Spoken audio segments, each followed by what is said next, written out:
Ladies and gentlemen, welcome to the Price Check Sports Podcast brought to you by the In the Zone Network, where we go city to city, state to state, worldwide. Of course, back with another member of the In the Zone family. Again, you've seen him here before, covering everything for us in the DFW area when it comes to women's basketball. Also covering some University of Texas stuff, if I'm not mistaken, as well. So, man of many hats, WNBA Yeah, connoisseur Jonah Lewis. How you doing, brother? I'm doing all right. Glad to be here once again. Ready to get into it.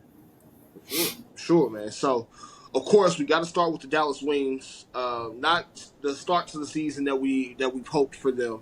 3-9 start so far, but as we were kind of talking about before we started recording today, a situation where they've been in all of these games in one way or another, just not able to get over the hump at the end.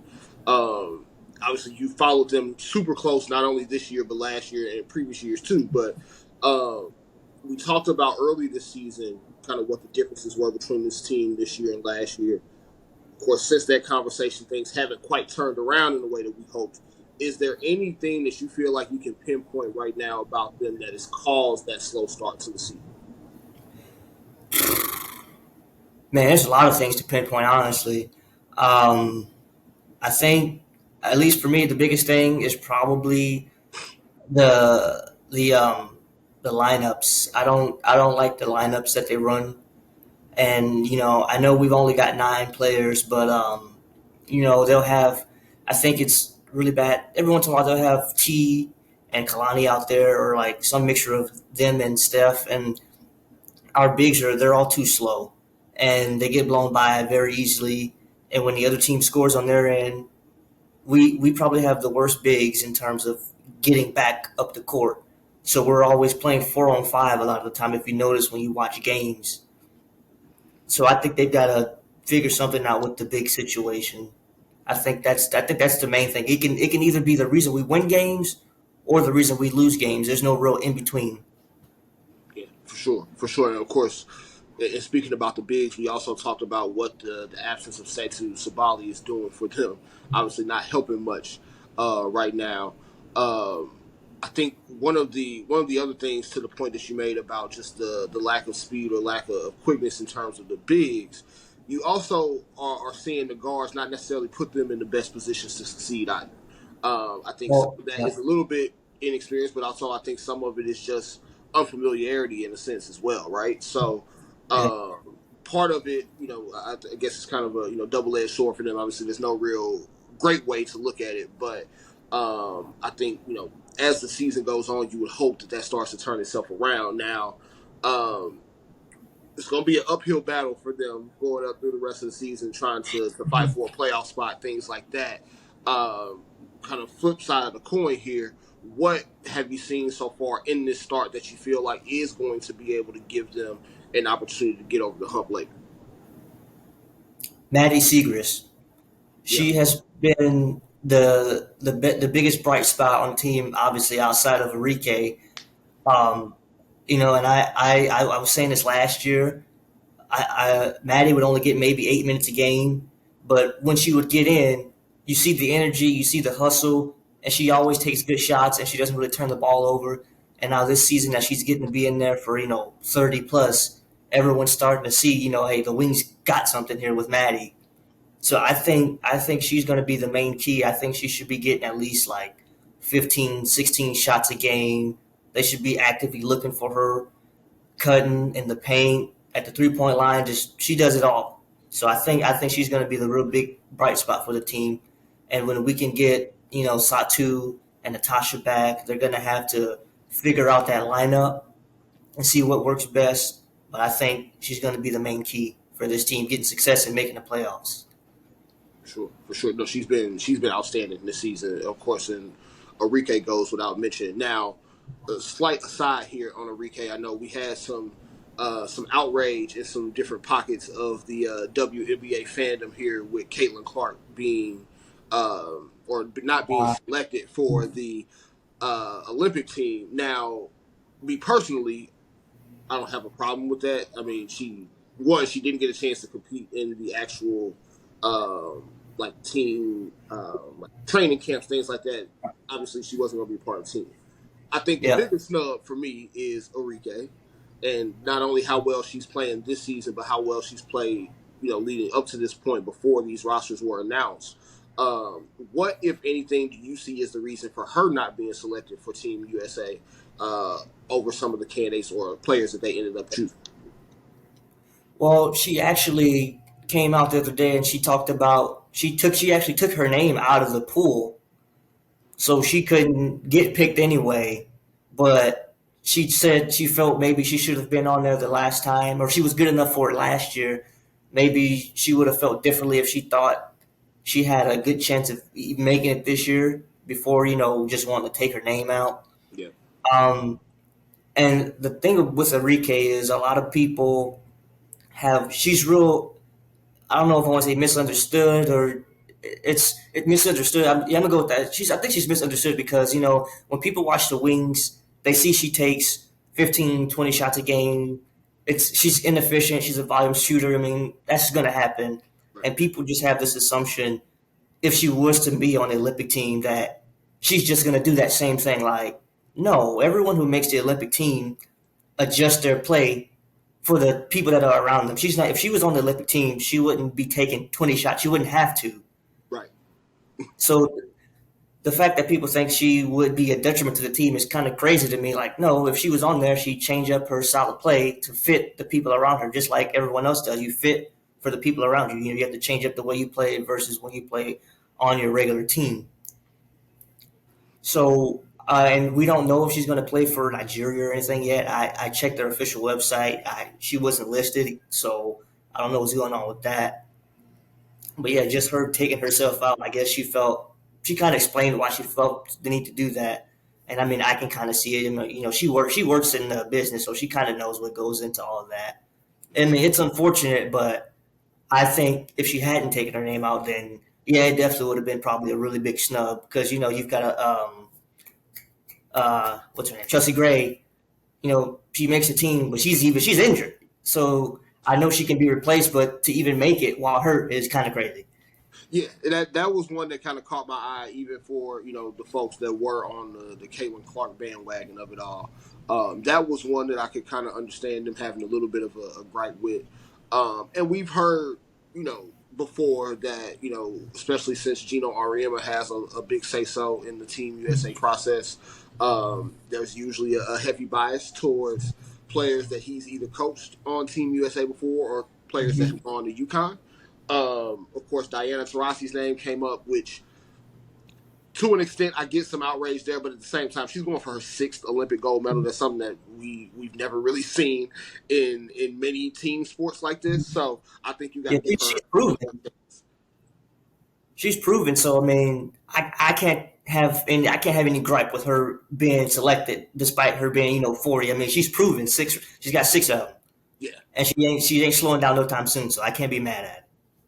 no, you can't. You can't. DT, you got to give her some grace on that one. So I do think moving forward, though, I'm interested to see how that thought process or how that just really the participation in the Olympic process, specifically on the women's side of things, moves forward because you got guys like Gino RM. I don't know when he plans to stop coaching, but I think he's going to be around for at least another Olympics beyond this one. Yeah. And you got some folks that have kind of been in that process before that aren't going anywhere. But you have a game that is changing to the point that we were talking about with Enrique. I think there is an athleticism, a quickness, um, an unorthodox style about her game that would be beneficial to the Olympic style of play. But I understand from her end why you don't want to deal with the politics of it all. So Mm-hmm. there's always that. Now, She, uh, she would she would easily be their best clutch shooter. That's for sure. for sure, for sure. So I think that's something to keep an eye out on. In years moving forward. But regardless, I talked about it on this show last week. Um, this is going to be their eighth gold medal in a row if they win it. So it's not like they're hurting for players or hurting for wins at this point. They know they've got a proven system that's going to work here. It's just you do want to try to see some new blood mixed in that team sometimes when you can. Oh, Now, yeah, yeah. um, taking a little bit more of a 10,000 foot view of the league and kind of taking it off of the wings specifically. You got the defending champion Las Vegas Aces, who are struggling a little bit right now. I believe losers of 5 out of their last 6. Um, I guess from what you've seen of them, what can you kind of talk to specifically for what's happening for them right now, as far as why they may be having that little bit of a slide? It's a couple things, and Becky Hammond, she kind of mentioned it before. They show up to games and they think they're just going to win. They got so used to that from last year, and that's just not the case this time. Obviously, Chelsea Gray, Jackie Young being in and out, with the injuries and illnesses, that obviously hurts your team. But it was a point of contention last year. They didn't have much of a bench last season, and they still really don't. Right. The role players really aren't that reliable most of the time. So this year they really haven't been able to hide that with their injuries and people having to step in. No more Candace Parker. So I think they've got to look if they can. They just signed someone, Tiffany Hayes. They just got another center in there. I'm not sure when she's gonna start and play, but they're getting some quality people in there to make up for that. But aside from that, like the coach said, they've got to not go into games thinking they're just going to roll over people and win. Their effort hasn't been the greatest. Their defense hasn't been the greatest, which is really weird because that's usually a bright spot for them. And Asia, she can't do everything by herself. She's putting up crazy stats, but she's got to get some help from Plum and all the other ones who are usually on their game, but lately been kind of struggling. So I think once they can kind of get those things righted, they'll be good to go. I'm not too worried about their record 6-6. They'll be fine once they get that stuff kind of figured out, and they'll be back on track. Yeah, for sure. And I think even at looking at the addition of like a rookie like Kate Martin. Kate Martin, good player, but you probably don't expect Kate Martin to come in and have to play the amount of minutes that she's played for a team that is the defending champs in the way that she's had to play so early this season. Not at all. Even though she's responded quite well to being kind of Yeah, thrown in there, but you can only not every rookie is going to be a Candace Parker. Someone who's going to go crazy for you. But she has done quite well for the situation that she's in, so that's pretty cool to see. But again, they're going to have to keep relying on Asia, Kelsey, Jackie, and Chelsea when she gets off her minutes restriction to really kind of carry their team one more time. yeah, yeah, for sure. So now the other team that was in the WNBA finals last year is off to a blazing start. The New York Liberty, I believe 11-2 so far to start this season. And I think for them it's quite simple. You got Breanna Stewart still playing at a all league level. Jonquil Jones has been amazing. Sabrina Ionescu, I think, has played even better this year than she's played in previous seasons. What have you seen so far from them that kind of makes you believe in them being able to get back to the WNBA finals again this year? Well, for starters, one thing about me, I've kind of been a critic of them in terms of their team roster. They didn't really add anybody coming into this year. They kind of ran it back the same roster, which I thought was crazy. But so far, it's actually they've looked way better this time, like right now, than they did this time last year. Like you said, Sabrina Ionescu, she has taken her game to a whole new level. She's much better on defense, and her offense is obviously as great as always. Um, but Nyjah Laney Hamilton, I think she's the key for the team. She does everything you need to do. Um, she's always someone they can count on when Breanna Stewart or Jonquil Jones isn't having the best game. And they've still got Sloot. She's not there right now for personal reasons, but having Sloot, she's arguably a top 2 guard. I'm sure they miss her, but they're looking just fine without her. Yeah, Nayara Sabally, she's coming along. I know she's hurt right now, but she's been looking better with the increased minutes. So yeah, they're a real solid team. They've got the depth. So I don't see too many other teams stopping them from getting back to that finals.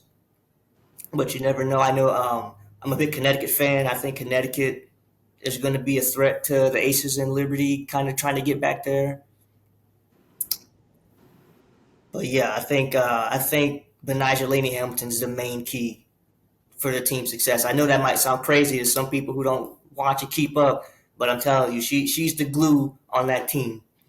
No, that's for sure. And it's very interesting to me watching them this year. The NBA parallel that I kind of draw to them is like the 2014 Spurs, where it was a team that was coming off of losing the championship.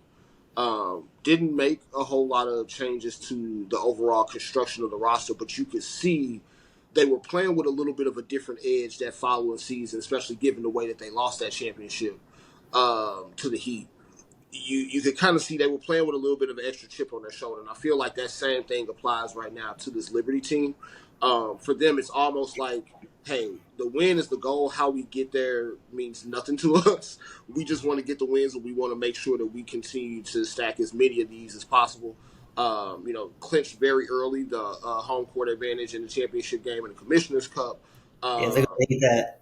yeah, so you see things like that this early in the season. You're starting to look at a team that feels like it's poised to make its way back, and it's pretty cool to watch. Oh yeah, definitely, definitely. I don't like I said, I don't see too many teams really stopping them on their way there. Honestly, Connecticut, Minnesota are looking up, Yep. so those are definitely going to be two teams to watch. And the seventh and eighth seed, Seattle. You got maybe Dallas can get back in it. The Fever are in the playoffs at the moment, so it's going to be crazy. Plus, with how the series are a lot shorter in the WNBA, Yep. all you need is two. You catch somebody on a bad weekend or something, that's it. Yeah. No, it definitely moves fast, man. So, um, you know, you mentioned Connecticut. I do want to get a chance to talk about them a little bit before we go, because of course, start off the season, undefeated here, dropped a couple games recently, but still look very formidable as a team that we had also mentioned in our last discussion of, being one of those teams outside of New York and Las Vegas that could, potentially contend for a championship. A lot of the talk, of course, is going to be about players like Alyssa Thomas, DeWanna Bonner. Who do you think, kind of similar to how we talked about like a Maddie Seegers for the Wings? Uh, who is kind of the player that you've seen for them that's been the biggest difference maker so far? Oh, Breonna Jones, without a doubt. She got injured super early last year, and they didn't have her. And AT had to play the five, which she can do that no problem. But I think having her at her usual position and having Breonna Jones back, she brings a whole different dynamic to the team. You can't double AT as much or Dewana as much. You've got to kind of account for their big three, and she gives them a paint presence which they didn't really have last season, as good of a paint presence.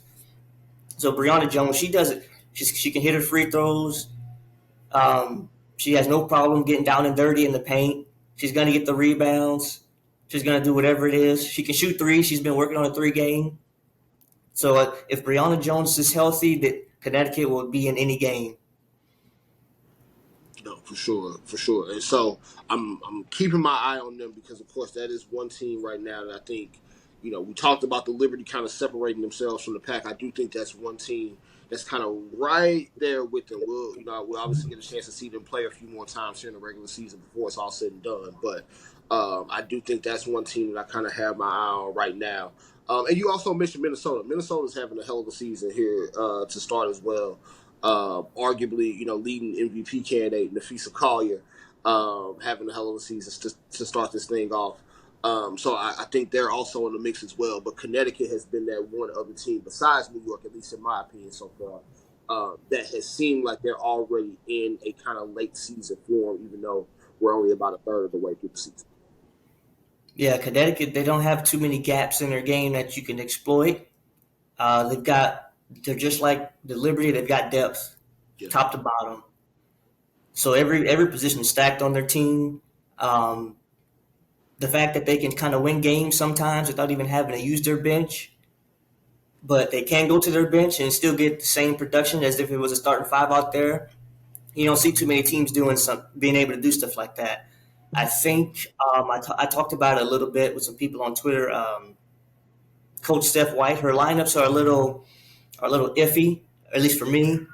I think Rachel Banham off the bench because Connecticut they struggle with 3 point, but they've got Rachel Banham on the bench and she's probably their best 3 point shooter besides Ty Harris, and they just got to get her minutes. And their last game, she got 17 minutes, 16 points. Yeah, little bit of a microwave effect on that one, right? Mm-hmm. Yeah. For sure, man. For sure. So before we go, I do wanna give you a second to chime in. I know the last couple weeks in terms of just overall coverage of the W, discourse around it. Some of it good, some of it bad, some of it outright ugly. In terms Yeah. of how the league has been discussed. Just give me your thoughts, at least right now, even outside of just the Caitlin Clark of it all. Where have you kind of seen this thing go wrong? We've expanded the coverage of the league, but that has come with some folks who haven't been necessarily watching the games having some strong opinions that they're pretty loud about. What takeaways do you have, at least so far, in terms of what you've seen regarding the growth and coverage of the W this year? Man, this is a rough one. I think it's been an awful job by most media outlets, whether it's podcasts, First Take, TV shows, ESPN, whatever. I think it's been terrible. They've got people out there. They don't. It's very obvious when they're speaking. They don't necessarily know what they're talking about, or they're super new and they're just kind of saying things that really aren't true. Maybe when you're a new viewer and you're judging somebody, you've seen them play maybe 2 or 3 games and they play bad in all those. So you start just saying, they suck or whatever the case may be, when that might not actually be the case. It's basketball. You're gonna have some games where you look like MJ and some games where you look like Kwame Brown. I mean, it's gonna happen. But I think the media's done a really poor job of they focus on the wrong things, like focusing on fouls or things that they think are fouls. Like the other day, Dejanay Carrington was kind of mocking Caitlin Clark for trying to. Well, she did flop to get a foul call. Like, why are we spending segments and articles and stuff like that? We're spending time on things like that, single plays and 40 minutes of great basketball instead of talking about that. Asia Wilson's again, she's having a crazy season, one like we've never seen before, setting records, and it's been crickets for most people. You've got Enrique, she's had what I think 10 straight games of 20 plus points, crickets. You've got Minnesota Lynx, Nafizia Collier, my personal MVP pick at the moment. The Lynx are killing it, crickets. So there's all sorts of storylines and things they could be talking about, like meaningful things, but we get hung up on fouls or what's not fouls, and all this craziness on Twitter of the players having to deal with all sorts of nonsense from fans and whatnot. So I think people need to chill out and bring it back to just basketball. Like, these are women playing basketball. It shouldn't have to go way outside of that. So if we can just get it back to basketball and actually talk about things that are meaningful and things that are actually happening on the court that aren't fouls and whatnot, talk about the actual players and the games we're seeing, then we'll be good. I'm not sure if that'll actually happen, but that's where we should be, but we aren't there yet. We're focusing on too much of the trivial nonsense. Yeah, man. I think the biggest of all this, of course, you had Stephen A. Smith and the whole back and forth with Monica McNutt on ESPN. Of course, also on ESPN, you got Pat McAfee calling Caitlin Clark out of her name, even though he's Mm-hmm. trying to be endearing about it. I do definitely agree with you that so much, and I think part of this is you know media just being worse in general now than it was previously. Um, but I also, in a weird way, blame how we look at the NBA, and we essentially just thought that we could like rinse and add that outlook Yes. to the W. And while it's the same sport of basketball, it's two different games. And I think that's something that should be very evident to anybody that has watched the W, whether this year or previous years. It's a much more physical game. They play below the rim. It's a much more skill dependent game.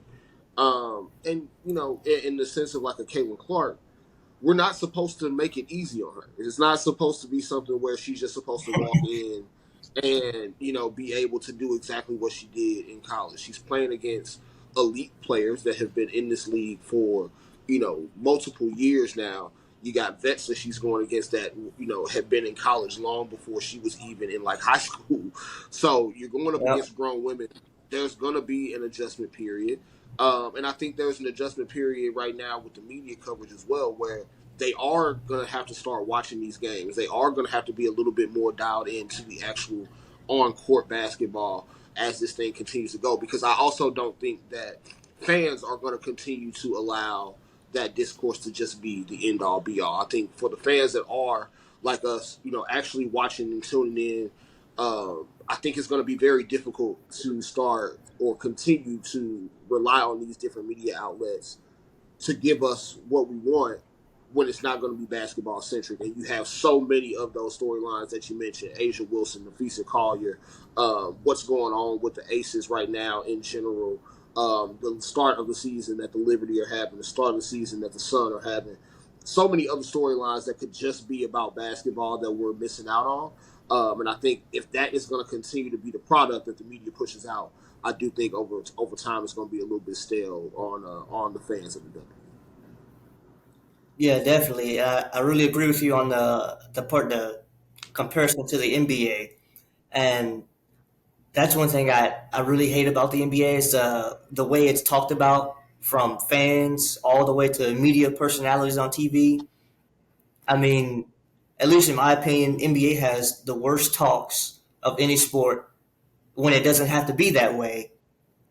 They're more concerned about trying to get every superstar to the Lakers or all the big market teams, just crazy things that don't matter instead of talking about actual basketball, Like we've had the finals going on and they were talking about the Lakers and Dan Hurley from UConn. Like, what are we doing? The W doesn't need stuff like that, but that's pretty much what we've gotten in the first 2 months of the season. And like you said, we just need to get back to talking and discussing actual basketball storylines. And there it is, man. There it is. So, Jonah Lewis, everybody, Jonah, let everybody know where they can find you, social media, and your work. I am on Twitter and I post some articles on medium.com at the future. That's THEFUTXRE. There you go. There you go. So, ladies and gentlemen, thank you for joining us on an actual basketball talk regarding the WNBA for the most part here. Of course, that has been Jonah Lewis. Make sure you check out everything that he's doing for us here in his own network and outside of it. Some great pieces that you've been able to put out so far, and of course, just great outlook overall and perspective on the WNBA season thus far. And of course, keep tuning in here at the Price Check as we continue talking, of course, NBA Finals for as long as we have it. We'll continue talking WNBA throughout the rest of the season and playoffs. And then soon enough, we'll even be getting back into the swing of football, man. So, of course, I am your host, Josh Price. And until next time, folks, checking out.